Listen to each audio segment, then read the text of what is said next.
Then you had that same year. This was last year. Yeah, last year. You had a cow elk tag that extended all the way to November 30th. Yeah.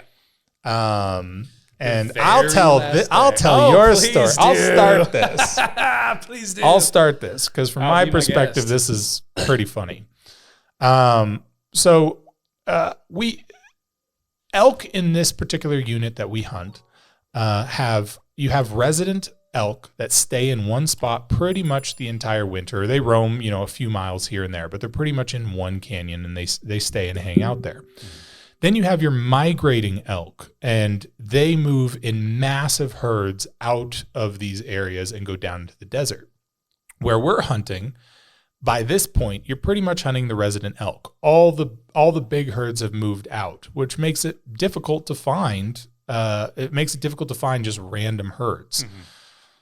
So we have been going out continually out these different canyons, trying to find these elk, and have not been successful, have not even seen any. And then the last day. That was the difficult part of the season, though. Yeah. It was like, because when I got that tag, you're like, oh, dude, they're everywhere. And I was like, all right, cool. And we'd go out all the time. Me and you were just me. Yep. I'm like, dude, I'm not seeing anything, man. And I was like, I really just want to get something, man. I just want to get something. But yeah, it was, I didn't understand. I was like, they weren't anywhere. Right. Yeah. So the last day in the evening, I tell them, like, we're driving out here. I bet you anything there's going to be elk at the top of this ridge. Because usually this time of year, they start popping out on the top of this ridge. And I was about to have something difficult happen in my life a little bit. And I was like, dude, I'm done, man. Yeah. Like, this will be 3 years in a row, skunked, burned. You're right. I'm unlucky. Whatever. I hope we can still be friends. Yeah. And so he picked me up, and I was like, yeah, we're just going to go drive out this place. Like, and so I had sweats. He was not prepared. No, I had. Let me tell this part. Yeah, go for it. Sorry. Because continue. I know this, because I didn't know you didn't pack things. Like, I didn't know you weren't prepared. Okay. And so we park, and I look up and I'm like, there's elk. Yeah. So we're going up there. And you're like, we're going up there? And I'm like, yeah. And I think in your mind, you were done, but you're like, I will appease Tyler and go this last totally one. And so I look up and go, there's elk. We're going up there. And so I get out of the car. I'm putting on my stuff, and you're moving like so slow. Totally. Like sluggish. You're grabbing stuff, but not really very fast. And I get on my pack frame. I'm not carrying a gun. He's the one shooting. So I get my pack frame on, get my gloves, my hat. I know it's going to be cold. It's already like 20 degrees. There's like a good, at that point where I shot the elk, probably a foot of snow. Yeah. Oh yeah. Foot of snow at least. Yeah. And I look over at you, and I'm just thinking you're moving slow, and you look at me, and I'm like, are you going to get ready? And you're like, I am ready. Bro, I just had sweats on. This dude's wearing a sweatpants and not hiking boots. Chelsea boots. Chelsea his wife's boots. I don't even, did they even lace up? No, slip-on Timberland Chelsea boots, bro. And we're hiking up a mountain like this. Really it is steep as shit. And we're hiking straight up this thing, and half of it is like open face because the sun's melted the snow, and then the other half is snow. And we're hiking straight up this, and I knew that I couldn't, like, he's going to have to book it in front of me. So I'm like, oh my gosh. That's what you're like, hey, go. And I was like, I looked at him and I was like, all right, I think I can get there. Yeah. Like, I think I can run up there fast enough. Yeah. And the elk, when we originally started, were at the very top. Normally, it takes me about an hour to get to this spot. We needed to get up there in like 30 minutes. So I was like, just go. I'll meet you up there since he's a better hiker than me. Sure. So he's blasting up this thing. And luckily, some of these elk started popping up a little bit lower. So he was able, and closer, way closer than we thought they were going to be. So you had a shot probably 300 yards. It was. I still remember because I scoped it. 317. 317. Yeah, I still remember because that's the only thing I've ever killed. 317. Yeah. You had a moment. Tell us about the moment. It was I booked it up there, and then I think, do we have cell phone service? I talked to you at one point. We talked because I needed to give you the rangefinder. Yes, that's what it was. So I was whistling at you. Yes, you were whistling at me. I came down, grabbed the rangefinder, went back up. got relatively comfortable. And I was like, I just felt peaceful. I was like, it's the last day. I'm glad to even be close to these animals. Right. Like I haven't seen anything all freaking year. And I was like, all right, like I'm going for that one. Yep. There it is. I had a new rifle that year.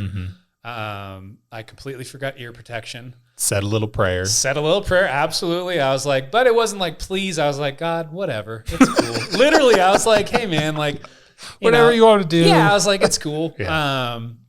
Took a shot, saw it hit. I was shocked. I kind of looked at Tyler and he's like, yeah, I looked at you and you're like, whoa. Yep. And then I was like, well, and it was stumbling. And I was like, I don't know what to do. I guess I'll take another shot. Completely missed the second shot. But thankfully, like that was one shot. I think I hit it like right at the base of the neck. Right. Which you it's me. Who cares? First exactly. animal, no meat ruined. It None. literally got it right in the jugular. Yes. And then I stayed and at this that thing spot. took maybe 10 steps. Yeah. And then it fell, starts sliding down. Tyler gets up to me and I'm still kind of shaking. And I was like, dude, did I do it?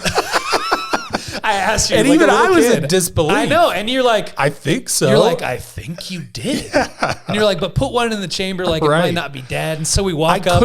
We had so much bad luck with your hunts that I could not conceptualize that this thing was down for the count. I just kept thinking, oh, me too. It's going to stand up and run away. Yeah, me too. It's not dead. Yeah. Even though its head was completely buried in the snow. There's no way this thing was even close to alive anymore. I felt the same way. I still kept thinking as we're walking up, it's going to take off and run, so be ready. Yeah. And so I was like, if this thing moves, like I'm going to chase it down. I will slit its throat. This is my elk. Yes. But thankfully, it was gone. one shot, kill. I was really thankful to be there with you. Finally, I was like, thank you. Yes. Like finally successful. Incredibly easy drag out because we were able to drag for those of you who hunt elk, you'll know that this is insane. We were able to drag this thing out whole because it was such a steep elevation down decline. And with the snow. And it was snowy. So it was pretty much just trying to not get run over the entire time. Yeah. But we were able to drag it directly to the vehicle. It took a long time. It took a few hours for us to get it down. Totally. And as I'm thinking of this, that happened a year ago today. Oh, yeah. It's November 30th. What? It's been a year. That's awesome. Gotta wait till next year. Right. That's awesome. But I didn't even think about that. On that subject, do you want to hunt in Michigan with me next year? Sure. Okay, cool. I'm down. Brother-in-law, they have a hunting cabin out there. Really? Yeah. Dude, I would do it. Because their season instantly. doesn't start till November 15th. We should just go this year. Oh, like tomorrow? Yeah. Okay, yeah. Well, it probably doesn't go November 15th to December. I bet you it goes like to the end of the year. But anyways, we should go. Yes. And we have a place to stay. We just have to get there. That'd be awesome. Yeah. Yeah, I'm totally down. Cool. We're going to do that. I've been wanting, it's whitetail, right? Yeah, absolutely. Yeah, because I've been wanting to get into some good whitetail land. Where we're at, it's mule deer and elk and, coyotes, bobcats. Totally. Mountain lions, stuff like that. Totally, but I think it'd be fun to hunt in a different state. Totally. Yeah. I'd be all about it. Yeah. Well, that's awesome. So that now I feel like is the beginning, even though it's taken this long. That's the beginning of you being like, oh, I'm a hunter. And then there's the whole butchering process. Yes. And that I think is where you, like most people fall in love with the hunting. I think you really fell in love with the meat. It's so fun, man. And it was, my wife was like, I hope you feel really bad, like when you kill this thing. And I was like, no, like I honored the animal. I was really thankful that I was able to like provide meat for myself, my wife, my friends and things like that. But I was like, let's butcher this thing. Yeah. And because like the meat is so red, it is so pure, it is so lean. And the butchering process, which you helped with like a lot of it and showed me how to do it and stuff. It was fun. Yeah. Cause it's like, it's yours. Right. Like you killed this, you get to harvest it. And the butchering, it's like, like look at all this burger. Look at all these steaks. Like, Chelsea named the elk. Yeah, Florence. Florence. So we still Which have. I thought was going to be really weird. I was like, I get it, honoring the animal, but naming it. But now when I go in the freezer and I see Florence, I remember the entire hunting experience. Exactly. I remember the butchering process. I remember being there with friends and sitting down and actually showing them, this is how you cut this part. This is how you grind the meat. You showed, I had a buddy come in from California who's originally from New York, who's like, he got to see the process. Turco was there that night. Right. Like Amory, your wife, was there through the whole thing and was amazing. Yep. And even this year when I shot my deer, the first thing Chelsea says is, can we help you butcher your deer? Yeah. I'm like, she's like, can we butcher and pack? And then what'd she name your deer? She named your deer, right? Brutus. Brutus, yeah. So every time you go in the freezer, you eat a little Brutus. So now my packs don't say anything but like Florence and Brutus. Yeah, exactly. Yeah, but she was like, it's me and you butchering it and her and Amory just packaging it. And I don't know, it's just a fun like friend thing to do.